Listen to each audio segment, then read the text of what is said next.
अस्सलाम वालेकुम। आज भी बात करेंगे अंदर से कुछ और बाहर से कुछ। तो ये दौर में ये बहुत कुछ है, अंदर से कुछ और है, बाहर से कुछ और है। तो ये दुनिया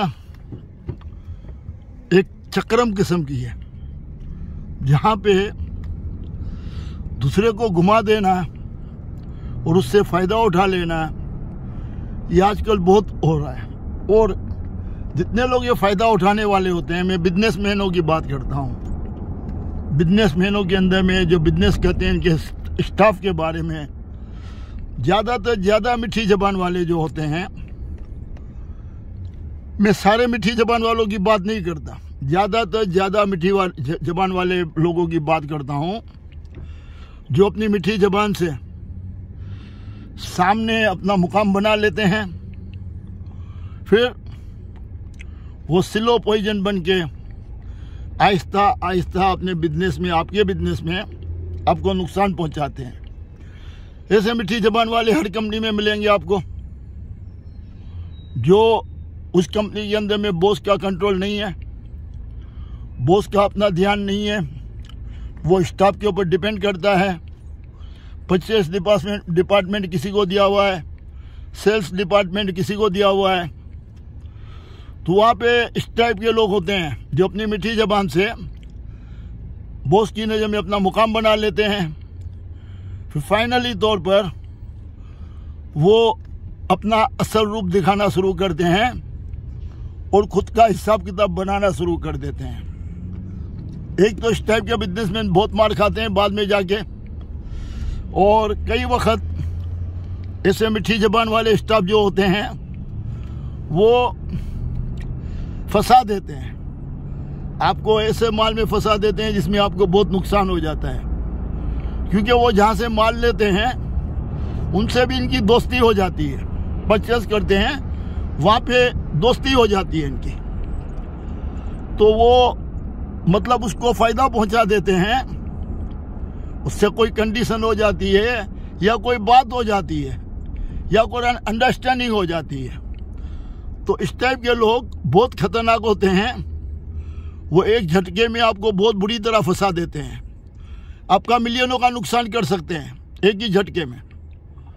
तो याद रखना, अगर आप खुद परचेस नहीं कर सकते, परचेस पे तवज्जो नहीं दे सकते, सेल्स के ऊपर आप पूरा तवज्जो नहीं दे सकते, आप पूरा डिपेंड लोगों के ऊपर करते हो, कंपनी के अंदर में ज़्यादा डिपेंड करना पड़ता है, आपकी एक्टिविटीज़ बहुत ज़्यादा नहीं होती है, आप 1-2 घंटे के लिए जाते हो तो आप पूरा ध्यान नहीं दे सकते, और इसके अंदर में कंपनी का सत्यानाश हो जाता है। और कंपनी में आहिस्ता आहिस्ता लोग अपना अपना खांचा बनाते जाते हैं, जिसमें सेल्स डिपार्टमेंट और परचेस डिपार्टमेंट खास, फिर और भी डिपार्टमेंट में गड़बड़ होती है, खर्चों में भी गड़बड़ होती है। रुपये की चीज़ का 1.5 रुपये का बिल बना के आ गए, 100 रुपये का 200 रुपये का बिल बना के आ गए, कोई तहकीकात करने वाला नहीं है, कोई चेक एंड बैलेंस नहीं है। फाइनली तौर पे वो कंपनी ख़त्म हो जाती है, डिफॉल्टर हो जाती है। तो जो लोग अपनी कंपनी को पूरे तरीके से कंट्रोल कर सकते हैं, अच्छे तरीके से संभाल सकते हैं, सेल्स में भी, परचेस में भी और खर्चों में भी तवज्जो रख सकते हैं, चेक एंड बैलेंस बनाते हैं, भरपूर मेहनत करते हैं, तो वो बिजनेस करें, चाहे ट्रेडिंग का हो, चाहे डिस्ट्रीब्यूटर का हो, चाहे दुकान हो, किसी भी टाइप का बिजनेस हो।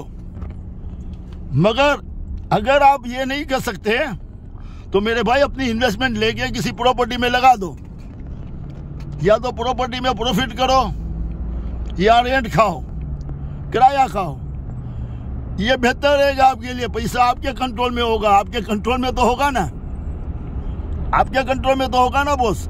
फिर आप खुद जो भी करोगे आपके सामने होगा। लेकिन आप दूसरों के हाथ में अपना पैसा क्यों दे देते हो? दूसरों को परचेस के लिए क्यों दे देते हो? दूसरों को पावर क्यों दे देते हो? कैसे आप कामयाब होंगे? एक तो इस टाइप के बिजनेसमैन जो हैं वो मुकम्मल तौर पे अपने आप को ख़त्म कर देते हैं और काफ़ी बड़ी कैपिटल तोड़ देते हैं, बहुत पैसा टूट जाता है, फाइनली डाउन हो जाते हैं। ये मैं अपने तजर्बे की बात बताता हूँ। जो भी करो अपने हाथ से करो, किसी के ऊपर आंखें बंद करके भरोसा नहीं करो, और अपनी तवज्जो पूरी रखो, अपनी निगाह पूरी रखो। अगर आप पूरा कंट्रोल कर सकते हो खर्चों के ऊपर, सेल्स के ऊपर, परचेस के ऊपर और दूसरे कामों में, हाँ, तो इसके बाद आप इसको कामयाब कर सकते हो। नुकसान भी होगा तो आपकी जिम्मेदारी होगी, नफा भी होगा तो अल्लाह ताला आपकी मेहनत का आपको सिला देगा। तो याद रखो, अपने आप को चेंज करो और बिजनेस में भरपूर तवज्जो दो, और मिठी जबान वालों की बातों में नहीं आओ। ये दौर ही ऐसा है, अंदर से कुछ और बाहर से कुछ। बहुत मिठी जबान वाले बहुत ज्यादा कंपनी को नुकसान देके चले जाते हैं। याद रखना, ये वाकयात मैंने कई देखे हैं, कई लोगों को इस तरीके से देखे हैं। प्लीज अपने आप को याद रखो, होशियार बनो, समझदार बनो।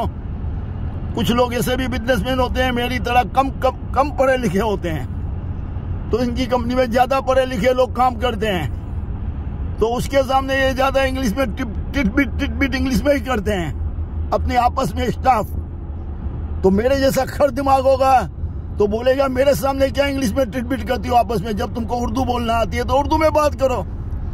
लेकिन बेचारे कुछ आंखों की मुरव्वत वाले, एहसास से कम तरी वाले बॉस, वो उनको बोलते नहीं है, वो भी गर्दन हिलाते रहते हैं, तो यहाँ भी बेवकूफ बन जाते हैं। तो बॉस को बॉस होना चाहिए, भले आप पढ़े लिखे ज्यादा नहीं हो, लेकिन आप इनसे ज्यादा टैलेंटेड हो ये साबित करो। आपका तजर्बा ज्यादा है, आप इनसे ज्यादा एक्सपीरियंस रखते हो। इंग्लिश पढ़ने से खाली एक्सपीरियंस नहीं मिल जाता। कुछ लोग ज्यादा इंग्लिश अच्छी बोल लेते हैं तो आपको इम्प्रेस करते हैं, बेवकूफ बनाने की कोशिश करते हैं। तो प्लीज समझो, बिजनेस के अंदर में जरूरी नहीं है इंग्लिश। मैंने तो मुल्क के सरबराह को भी देखा, उसको इंग्लिश नहीं आती लेकिन मुल्क को अच्छे तरीके से चलाया अपनी जबान में। तो दोस्तों, जबान इंग्लिश की कोई वैल्यू नहीं है। वैल्यू इसकी है कि आप में कितना एक्सपीरियंस है, आप में कितना टैलेंट है। अपने टैलेंट को यूज करो, और किसी के सामने भी एहसास से कम तरी में मत जाओ कि ये बहुत ज्यादा इंग्लिश बोलता है, ये मेरे से ज्यादा टैलेंटेड है। जब अपने स्टाफ को खुद से ज्यादा टैलेंटेड समझ लोगे तो वो कारोबार करने का आपको हक ही नहीं है। आप उस बिजनेस में अपने आप को ज्यादा टैलेंटेड साबित कर सकते हो तो वही बिजनेस करो। ये मेरा मशवरा है। अस्सलाम वालेकुम वरहमतुल्लाहि वबरकातुहू। इंशाअल्लाह।